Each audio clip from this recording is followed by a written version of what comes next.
Yeah. I'm gonna weld it sticking out and cut grooves in it so you can just like stick it in there. That way when we're trying to get the fire actually going, you can prop it up as much as you need out so it gets better airflow. Right now they don't let any heat and there's like cramming like a whole tree. Yeah, I think it'll reach it.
Doesn't hold up to being smashed in the smoker door.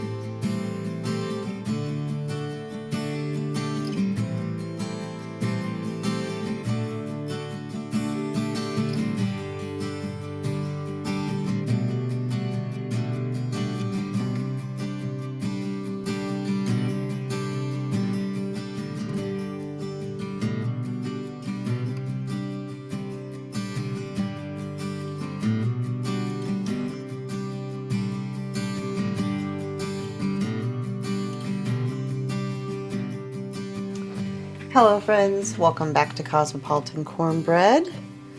So I am working on a turkey here today. Yesterday I had Mr. Smith smoke a turkey that I had thawed out. You know, when the holidays roll around, a lot of times you'll see really great sales on turkeys. And so it's always great to kind of take advantage of that and grab a turkey or 2 or 3 and throw them in your freezer and then just cook them later on for meals. And you know, you could just cook the whole turkey, freeze the meat in portions, or you could can it. And so that's basically what I decided to do today. I went ahead and, like I said, had Mr. Smith smoke this turkey. So we have a great big metal built-in smoker here on our property that was here when we moved in, and well, I say we, Mr. Smith has smoked a few things out there. An extra turkey for Thanksgiving. He has smoked some chicken and a few other things. And originally I was going to just freeze dry this turkey, but then I saw where Rachel over at that 1870s Homestead had smoked another chicken to can. And I remember when she had canned it the first time a while back, it was when her son had gotten married and there was a bunch of leftover chicken and they didn't want it to go to waste, and so they had canned it. Loved it and have been doing that ever since. And so I thought, you know what? Rather than cutting up and freeze drying this turkey, how about I have Mr. Smith smoke the turkey and then I'll can it instead of freeze dry it. And so that is what he did yesterday. And while he was at it, our son and daughter-in-law went ahead and threw a chicken in there as well to have for dinner. Now, because I knew I was going to be canning this, I had Mr. Smith smoke the turkey, but pull it out before it was, you know, considered fully cooked through, because it's going to cook more when it goes into the canner. But it has this amazing smoky flavor, and so not only am I going to can the meat for future meals, but I'm going to go ahead and make some stock out of these smoked turkey bones and the skins and the cartilage and all that stuff. And I think, now I've never made broth from a smoked turkey, but I would imagine it's going to have a little bit of a smoky flavor. And, you know, I have some recipes that I make with like smoked sausage. I have a kielbasa stew that I make, and it uses broth. And I was thinking, if this smoked turkey carcass makes a smoked turkey broth, I bet that would be really good in that smoked sausage soup. And so I figured, why not go ahead and utilize the carcass and make some broth and just kind of experiment with that and see how it tastes. I had a lot of people suggest in my video the other day about this countertop here and the issue that I was having with the appliance feet and everything marking it up. A lot of people mentioned using placemats or those thin silicone cutting mats and things like that. And another suggestion was to put felt little pads, those little feet like you put inside a cabinet or kitchen drawer so that it doesn't bang, putting those on them. And those are great ideas, but the issue with the feet is I have so many things that I set on my kitchen counters, from appliances to camera tripods, and all of these things seem to cause those marks. And so that I would just have so many things I would have to put those on. And really, I think many of the things that I just don't think it would work. And the other option of putting things down on the countertop, I mean, of course that would work, but then that would kind of take away from the idea of the beautiful countertops that you want to be able to see. And so I still believe that going ahead and putting the lacquer or the polyacrylic coating to protect it is going to be the best bet. And so I will be doing that before too long. And I mentioned needing to have good weather for that. And I mean, really, so far, our winter, which, you know, it's just barely begun, the weather's been pretty mild. So I don't think I'm going to have to wait for spring to have the opportunity to do that. So I have my turkey here all off of the carcass. I don't know exactly how much I'm going to get from it, but I've got 6 jars right here. I have a few more over there at the sink that are all washed and ready. Now I have cold meat, and so I'm packing them into cold jars. I'll add cold water, and then I will put them into a cold canner, my pressure canner over here on the stove, and bring everything all up to temperature at the same time. So I'm just going to start packing the meat into these jars, and we'll see how much we get from that turkey.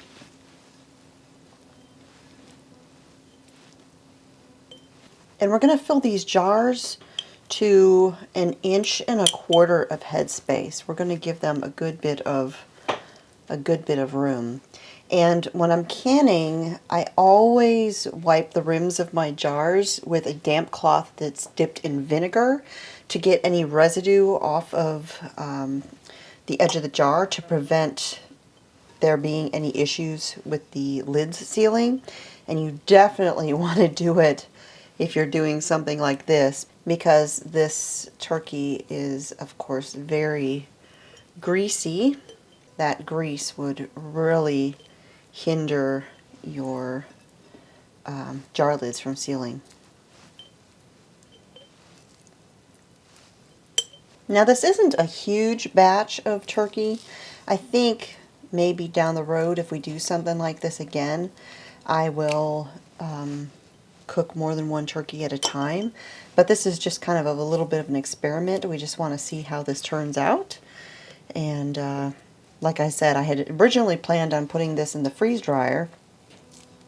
And the freeze dryer can only hold so much, so I wouldn't want to thaw out too much. So we'll see how this goes. Who knows? Maybe this will become a regular thing and we'll do more of it in the future in bigger batches. All right, so I ended up getting about 7 pint jars of the turkey meat, and so now I'm going to go ahead and I'm going to fill these up with some cold water.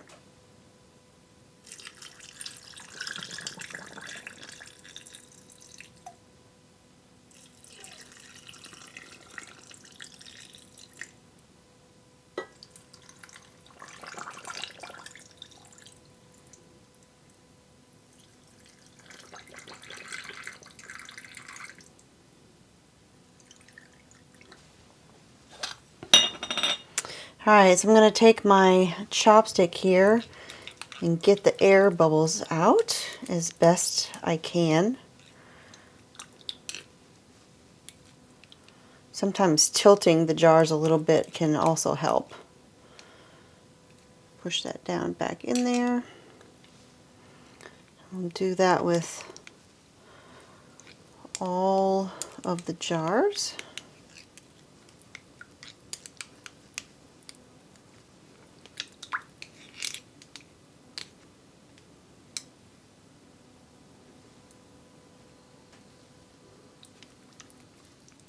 Alright, so now we're going to wipe down these jars really well with some vinegar. Make sure there is no turkey grease on these jars. On with the lid.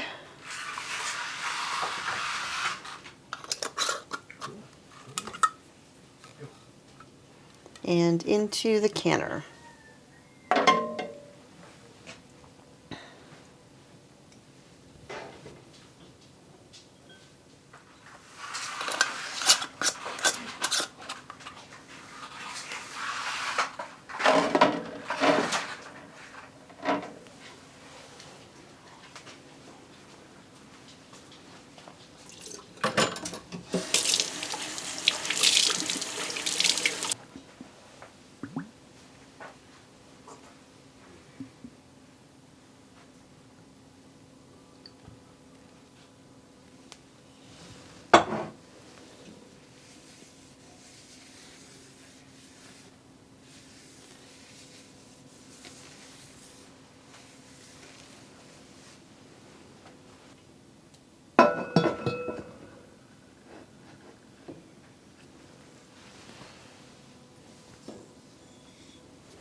Alright.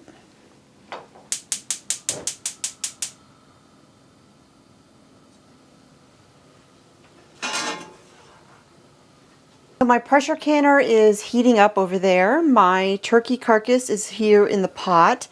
And I'm going to go ahead and put in an onion. Make sure there's no stickers on it. I'm just going to kind of cut it into some chunks, skins and all. Stick that down in there.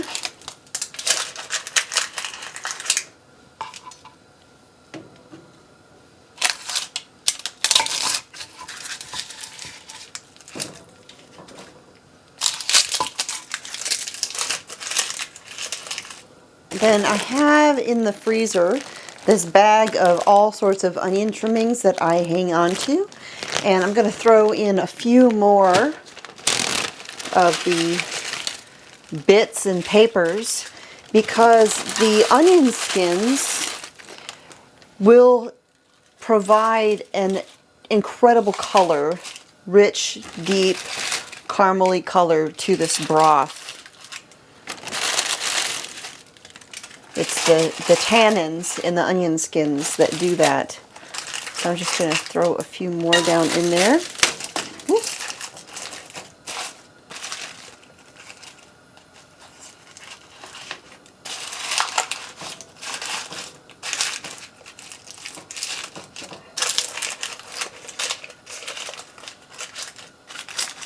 All right. I'm going to throw in some peppercorns.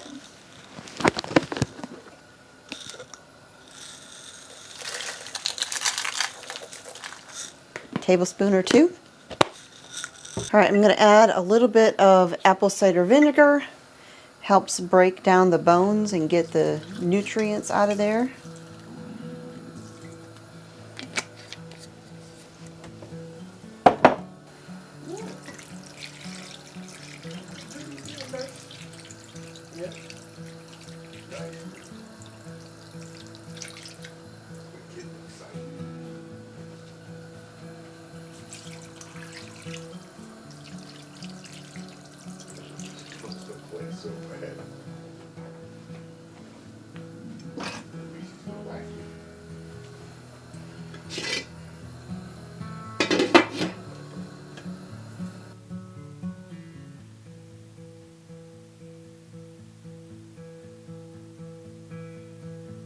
I had that steady stream of steam coming out of the top for a good 10 minutes.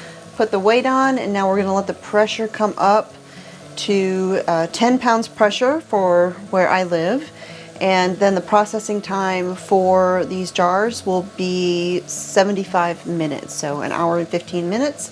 My stock over here came up to a rolling boil, and then I reduced the heat down to a simmer, and we're just going to let that go all day long and maybe overnight as well.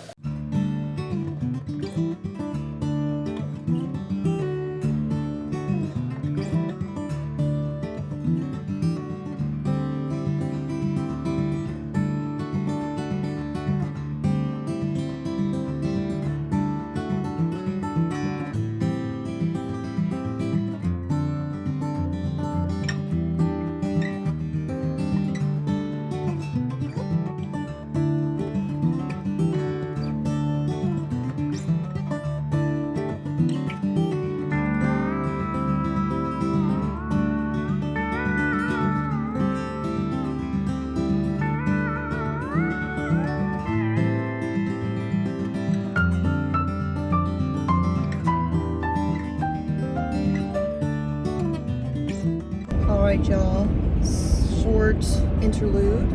My turkey just got done processing, and the pressure canner is cooling down, and it takes such a long time for the pressure canner to cool down. I decided to do a quick run into town, into the city. I'm gonna go to Lowe's and pick up another shelving unit for my pantry. I mentioned wanting to have additional shelving in there to take advantage of the empty space that's above the canning jars and such. And I mentioned, buddy, you better stay in your lane. I mentioned that, you know, my custom built shelving that I did in Alabama, I had designed them in such a way that there was no wasted space. Like every shelf perfectly fit canning jars and all of this. And I had a couple people mention, well, you know, if you get another shelving unit, you could take the extra shelves and put them in there and do the same thing with that. And I was like, why didn't I think of that? Now, I do still, at some point, want to build the custom shelving, just because there is still wasted space in that pantry. You can't really see it on camera, but for instance, the shelves can't go all the way up against the wall.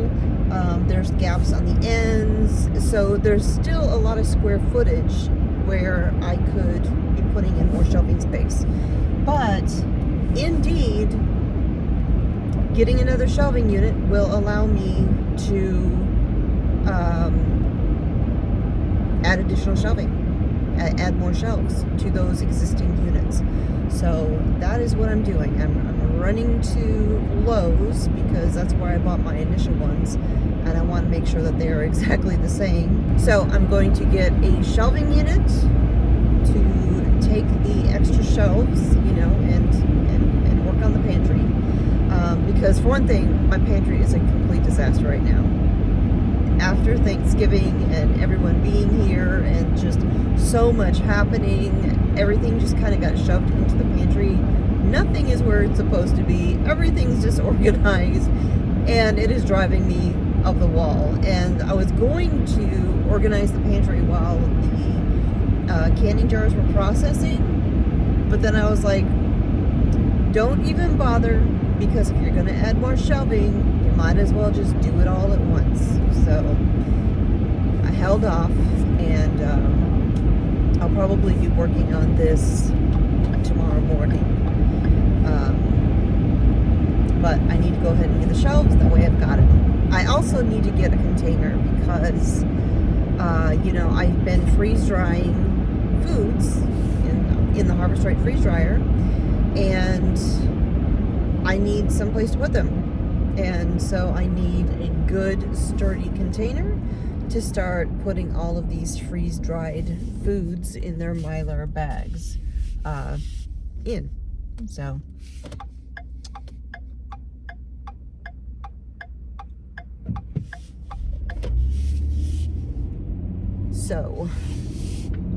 big old plastic tote and a shelving unit. That's the mission for this moment.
All right, friends, so the smoked turkey is cooling here on the counter, and we'll just let it sit here overnight, and then tomorrow I'll pull off the rings, check the lids, make sure they've all sealed.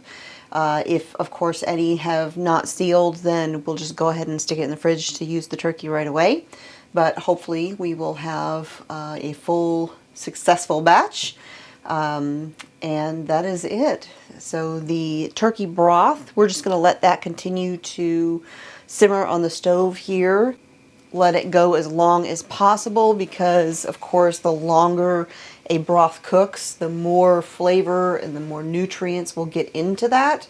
And so once it is cooked until we're happy with the results, then we'll let it cool down, we'll strain it all out, refrigerate it so that we can pull off the additional fat that's in there, and then we'll go ahead and can it up as well.